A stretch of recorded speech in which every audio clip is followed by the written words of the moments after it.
Salut à tous. Alors aujourd'hui, je voulais vous parler d'un sujet qui m'a longtemps fait défaut dans la crypto. Donc, pour rappel, je suis dans la crypto depuis 9 ans et j'ai fait beaucoup d'erreurs. Et une de ces erreurs, c'est le fait de trouver les choses ridicules.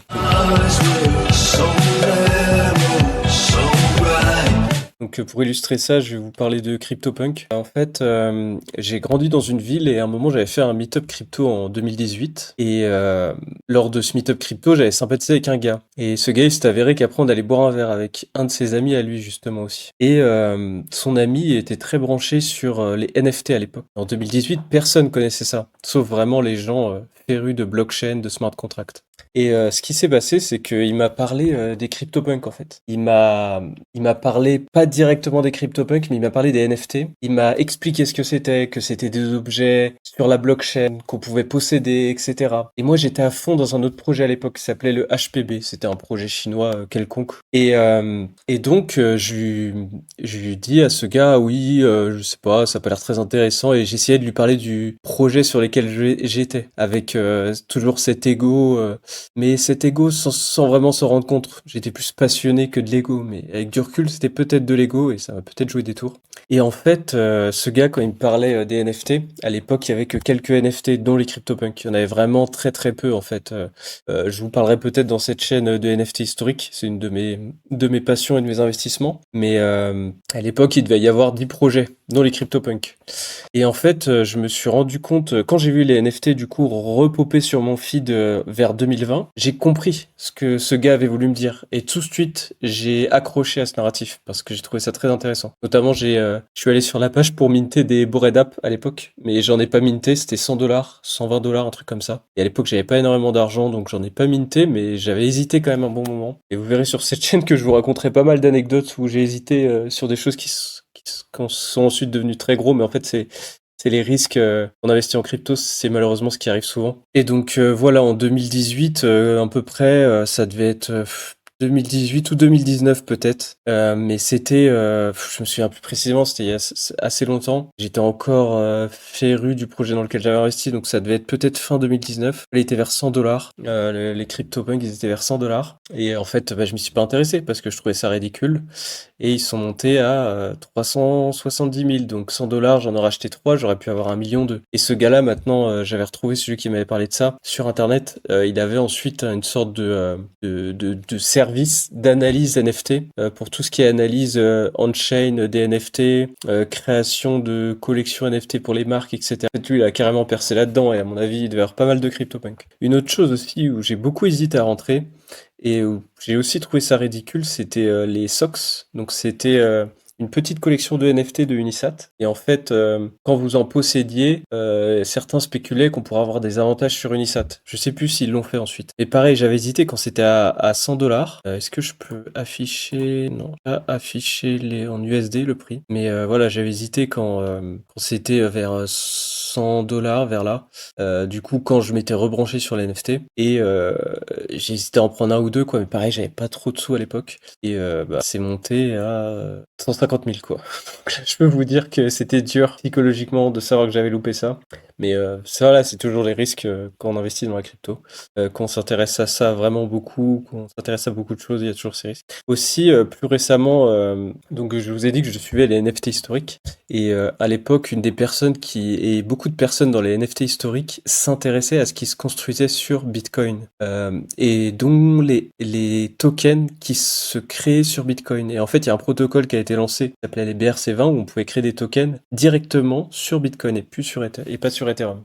Et j'avais pas vu passer le mint d'ordi, mais j'avais vu ce narratif de BRC20, de construire des choses sur Bitcoin. Je m'étais dit, oh, ça sert à rien, encore un nouveau truc, ridicule. Et c'était loin d'être ridicule en fait, puisque c'était une nouvelle révolution, puisque Bitcoin est le réseau le plus sécurisé au monde, et maintenant on pouvait construire de la finance et des projets sur Bitcoin. Et donc Ordi, je l'ai vu, il devait être à 20 centimes, et il est monté à 80 dollars. Encore une erreur que le ridicule m'a lourdement infligé.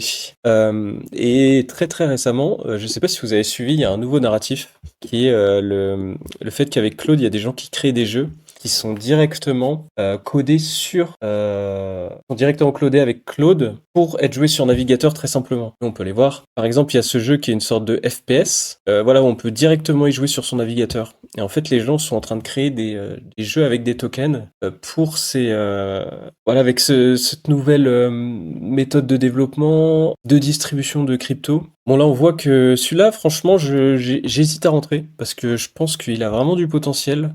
C'est très facilement compréhensible. C'est un jeu de FPS classique. Et ça, pareil. J'ai vu le truc passer, je me suis dit bon, je sais pas vraiment prêter attention quoi. Et puis les tokens ont commencé à exploser et maintenant que c'est un peu tard, je me dis mince, c'est peut-être pas ridicule finalement. Il y a peut-être quelque chose derrière ça, peut-être que c'est le début de quelque chose, peut-être qu'il y a une petite vague et puis que dans quelques mois ça reviendra avec des jeux beaucoup plus intéressants. Je sais qu'il y a certains jeux qui ont déjà atteint des milliers, des dizaines de milliers d'utilisateurs, dont Hermès World. Alors Hermès World, là on est voilà sur plus de x10 par rapport au point le plus bas. C'est un des premiers tokens qui était sur ce narrative. La personne qui a créé ça, en fait, il a créé tout un MMORPG avec des bots qui jouent sur ce MMORPG. Et donc, le monde est autonome, tourne déjà tout seul, et en plus, vous pouvez venir jouer dessus. Donc, c'est une vraie expérience avec les agents, et avec les agents autonomes et les humains. Et voilà, c'est très intéressant comme projet. Ce projet se stabilise plutôt bien, malgré une grosse hausse. Franchement, j'aurais du mal à rentrer ici. Il faudrait vraiment que le narratif tienne encore longtemps pour que je rentre, mais c'est vrai que c'est un des leaders de ce narratif-là. Et il y a aussi Farm, qui est un peu comme vous voyez, les petits jeux de farm où on peut farmer notre petite ferme, etc. Il y a pas mal de joueurs qui ont joué déjà 2000, peut-être plus à l'avenir. Et voilà, c'est encore un projet qui est pas très cher. Mais c'est pour voilà, vous dire que finalement, dans l'univers crypto, rien n'est ridicule. Et je crois que c'est Idriss Aberkan qui disait ça. Toute grosse innovation passe par 3 phases. Ridicule, plus dangereux, plus évident. Et gardons ce framework en tête pour se dire que peut-être que quelque chose que vous trouvez ridicule aujourd'hui, c'est peut-être justement là qu'il faut vous y intéresser. Et si ensuite il passe par une phase dangereuse, les grandes chances qu'ensuite ils deviennent évidents et d'une manière très forte et qu'ils capitalisent vraiment sur ça, en fait, plus ça va paraître ridicule, plus dangereux, plus évident, et plus ça pourrait avoir de potentiel. Donc pour les NFT, je sais pas s'il y a un côté dangereux, peut-être dangereux par le fait de on possède quelque chose qui n'existe pas vraiment. Après, là, c'est sûr que les chaussettes, posséder des chaussettes, c'était ridicule. Dangereux, je sais pas si ça l'a été. Peut-être par le fait, pareil, qu'on ne possède rien de vraiment très concret. Un jour, ce sera forcément évident, les NFT. C'est une innovation qui a pour durer. Et alors là, on est clairement sur cette phase-là par rapport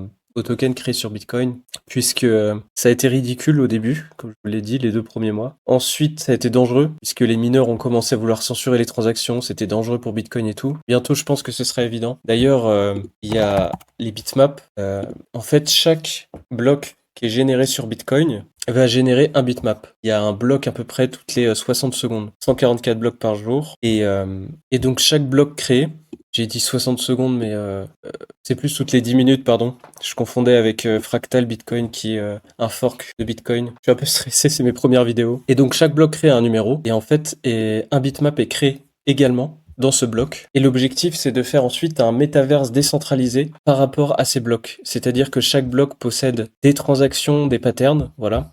Et ça, en fait, ce serait comme une carte. Donc, par exemple, on peut cliquer sur... je vous en reparlerai plus en détail dans d'autres vidéos, parce que c'est vraiment un projet de cœur. En gros, le bloc est défini comme ça, avec les transactions à l'intérieur. Et ça fait la carte d'un bitmap. Et ensuite, un bitmap peut être subdivisé en chaque petite unité. Et le but, c'est que ce soit ensuite des terrains pour un métaverse. Ça, concrètement, ça paraît ridicule. Mais dans un monde où on peut créer des nouveaux jeux avec Claude en quelques minutes, d'avoir un protocole de terrain décentralisé où il n'y a pas d'autorité centrale comme Sandbox, où il n'y a pas d'autorité centrale comme Decentraland qui décide des lois et que les lois sont faites par les blocs. Je pense que ça a vraiment beaucoup d'avenir et je vous invite à vous intéresser à ce projet. Le market cap est extrêmement bas, que 37 BTC de market cap, on doit être autour de quelques millions. Précisément, on est à 2 millions de market cap, il me semble. Et voilà, si ça vous paraît ridicule aujourd'hui, pensez-y. Je vous dis à plus et n'hésitez pas à me suivre si vous avez bien aimé la vidéo. Salut!